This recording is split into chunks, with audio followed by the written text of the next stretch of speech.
PLG 5025. Can we talk Kentucky? All right, let's talk Kentucky. Let's do it, Ari. Let's do it. The best job in college football trademark opened on Sunday. Very late.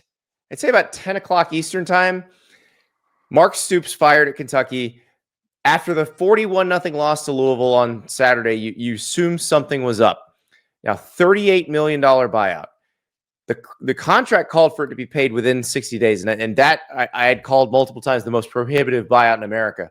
Mark Stoops, according to our Chris Lowe and Pete Nakos, is willing to play ball on this thing and actually take that amount of money over a period of years.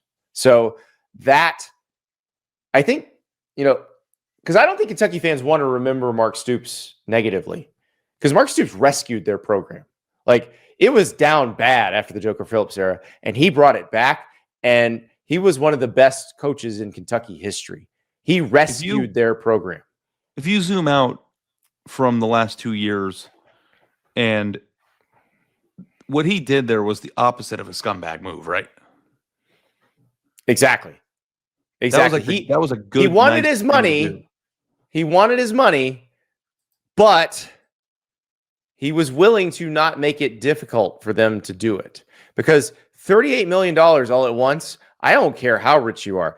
That is a ton. So he wanted this. Pay that man his money. Pay that man his money. Pay that man.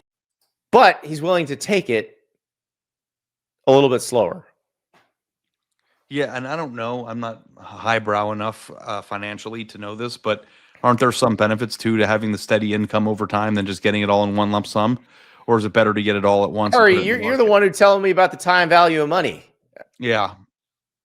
I don't know, like from a tax purpose, he's already in the top bracket, right? So even if you get it all at once, you're taxed at the same rate as if you get it over time.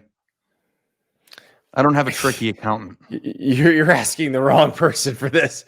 I am unfortunately not as smart as I should. Don't they say if you hit the lottery that it's smarter to take the lump sum and then and then invest it? Yeah, so maybe he's just being a good guy. I don't know. He's being a good guy because and look, he's made a lot of money off Kentucky. But the reason we called Mark Stoops' job the Kentucky job the best job in America was because as long as you won 8 games every year, they weren't going to fire you. They were going to celebrate you.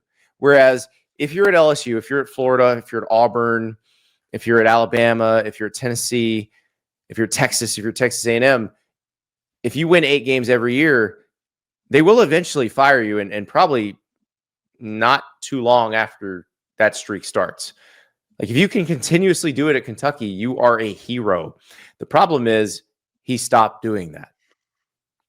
Yeah. And winning 8 games now is harder. Right? 9 SEC games, 9 conference games was something Kentucky fought very hard against, because that puts Kentucky behind the 8 ball, because that's one less win they can just schedule every year. I mean, like, if we're living in a world where Vanderbilt is going to be pounding the table for a playoff spot a week from tonight. Well, that also eliminates when Vandy's 10-2, it eliminates any excuse you might have had at Kentucky. It's just harder. There's no easy win for 9 of your 12 games. And then, Kentucky, from what I recall too, has scheduled, I mean, they play Louisville once a year, so that's 10. I mean, it's hard. Yep. It is. My question to you now, though, is, did Mark Stoops eventually get killed for not meeting the expectations that he only showed them was possible? And will the next coach be beholden to those expectations? Yes and yes. And that's why you and I have an assignment, not tonight, but you and I have an assignment going forward. We have to pick a new best job in college football, because Kentucky is no longer the best job in college football, because when you get fired for losing at Kentucky, then why did we call it the best job in college football? Because they would pay you almost what a coach who competes for conference championships would make at another school, and they never actually expected you to win one. And that's what made it the best job. There's one aspect of the best job in America discussion that you're also forgetting. We coined this before the NIL era started, and they had a clear, identifiable recruiting plan they could execute long term. Like, that was the other thing. Kentucky was doing something that they were able to sustain, and I don't know if that plan exists anymore.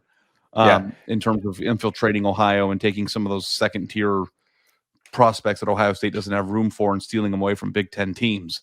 I still think that Ohio is going to be an important battleground state for them in the recruiting process. But like all those things combined, plus the amount of money that Mark Stoops' buyout was, made it pretty attractive. John in the chat, but he wasn't meeting what you were mentioning. You're right. He had fallen off. And I don't know that it was going to get any better. He'd lost Vince Marrow, who was his recruiting consigliere, to Louisville, which is kind of an insult to injury situation. Mm-hmm. So, yeah, I do think the time had come there. Now, what happens next at Kentucky? You and I have talked about how many sitting head coaches are getting hired. I had a conversation with an agent tonight who mentioned that a group of 5 school that is looking for a coach, that they're only looking for sitting head coaches. I'm like, guys, what's wrong with coordinators? There's some good coordinators out there. There's one coordinator that I want to mention for Kentucky, Will Stein, Oregon offensive coordinator, former Louisville quarterback, but they won't hold it against him. I believe he has family, some Kentucky football connections in his family, but he's also a native of the state, understands the state really well, has actually worked at Louisville early in his career, and then went over to Texas, was a high school coach in Texas, UTSA OC, and then the Oregon OC. So he's got a pretty diverse set of experiences. He's viewed as one of the rising stars in the business. Ari, can I give you one more name who is a sitting head coach? I think if you wanted to bring Dan Mullen back to the SEC, Kentucky's the perfect place to do it. Yeah, and his team's playing in the conference championship game, right? Yes, so, his UNLV team playing for the Mountain West Championship this week. Why do you think this obsession with sitting head coaches exists when 8 of the 10 best coaches in college football were coordinators before they got hired in their current jobs? I just think for whatever reason, AD's got it in their head this cycle that they had to do that. Because timing-wise, Kentucky firing Mark Stoops the day that 4 other coaches in his own conference were either fired or moved on or hired, it's kind of a bad time. But Kentucky is also fortunate enough to get to pick one of these awesome coordinators that have been completely forgotten for no reason. Another name that pops into my head is Brian Hartline. Yes. Speaking of the state of Ohio, which is an important state for Kentucky because it's due north of you, Brian Hartline is the offensive coordinator at Ohio State. He is the best receivers coach on the planet. And that might be because like we were talking about him with Penn State.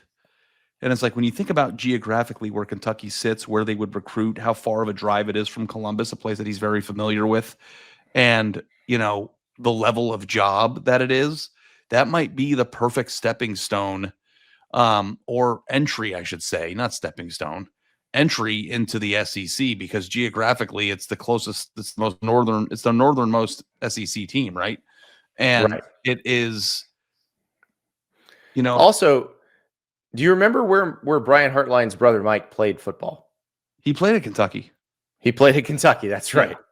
Mike Hartline was a good player at Kentucky. Yeah. I forgot about that.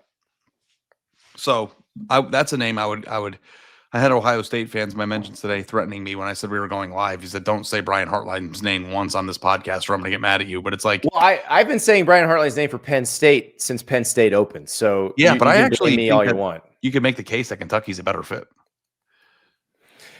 Defending national champs. Brian Hartline has been a Buckeye since he was in diapers. He's not leaving. Keep dreaming Kentucky. Keep dreaming Penn State. Do you not want him to have success in life? Do you not want him to meet his professional goals? Ryan Day's not leaving. The head coaching job at Ohio State's not open. Brian Hartline's gonna go be a head coach somewhere at some point. Yeah. I hate to break that to you. He could go somewhere, and who knows? Maybe Ryan Day will be the head coach of the Patriots in 7 years. You don't know how this stuff's going to play out. Yeah. But I'm interested to see who Kentucky hires, because Kentucky has been one that has been very negatively affected by the NIL era. And they had, as you said, a very clearly defined identity, very clearly defined recruiting footprint, and all of that has changed. So they need someone who can adapt and survive and live in this era. It's not impossible, though, because the team that beat them 2 weeks ago and the team that beat Tennessee this past weekend, Vanderbilt, Clark Lee came in, was getting shredded by the NIL era for a time, and then altered his philosophy and figured it out. Got himself a quarterback, too.